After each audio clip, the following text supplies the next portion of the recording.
नमस्कार मंडळी, आज मी बनवते आहे भरलेली वांगी.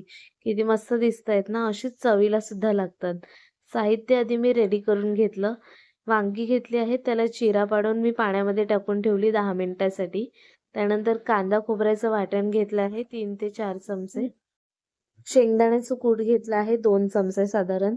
त्यानंतर जिरेपूड, गरम मसाला, लाल तिखट, हळद, चवीनुसार मीठ आणि थोडासा गूळ घेतला आहे.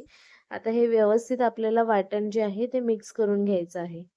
आता मी जे वांगी चिरा पाडून पाण्यात ठेवली होती, त्यांना मी आता व्यवस्थित मसाला जो तयार केला होता तो भरून घेत आहे. अशा पद्धतीने मी सर्व मसाला जो आहे तो एक-एक करून वांग्यांमध्ये भरून घेते. हा व्यवस्थित घट्ट बसला पाहिजे, त्यामुळे मसाला जास्त पातळ करायचा नाहीये. अशा पद्धतीने सर्व वांगी आपली भरून रेडी झाली. आता मी कढईमध्ये तेल गरम करत ठेवलं 2 पळी. बारीक चिरलेला छोटा एक कांदा टाकला आहे. कांदा व्यवस्थित भाजला कढीपत्ता टाकून, की त्यामध्ये एक टोमॅटो बारीक चिरलेला ॲड केला. त्यानंतर जे उरलेलं वाटण होतं मसाला, तो मी इथे ॲड केला आहे आणि तो सुद्धा आपल्याला तेलामध्ये फ्राय करून घ्यायचा आहे व्यवस्थित. त्याला कडेने तेल सुटलं, की त्यामध्ये मी आता एक-एक करून सर्व जी वांगी भरून ठेवली होती, ती आधी लावून घेते.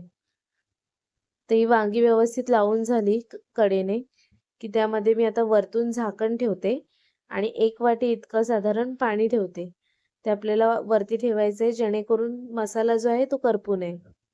थोडासा मसाला दिसतोय आपल्याला तेल सुटलं, की आपण परत झाकण उघडायचं आणि जे गरम पाणी आपण प्लेटवरती ठेवलं होतं, तेच मी इथे ॲड करते थोडंसं.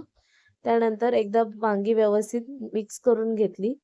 पुन्हा एकदा आपल्याला 10 ते 15 मिनिटासाठी बारीक गॅसवरती शिजत ठेवायची आहेत वांगी.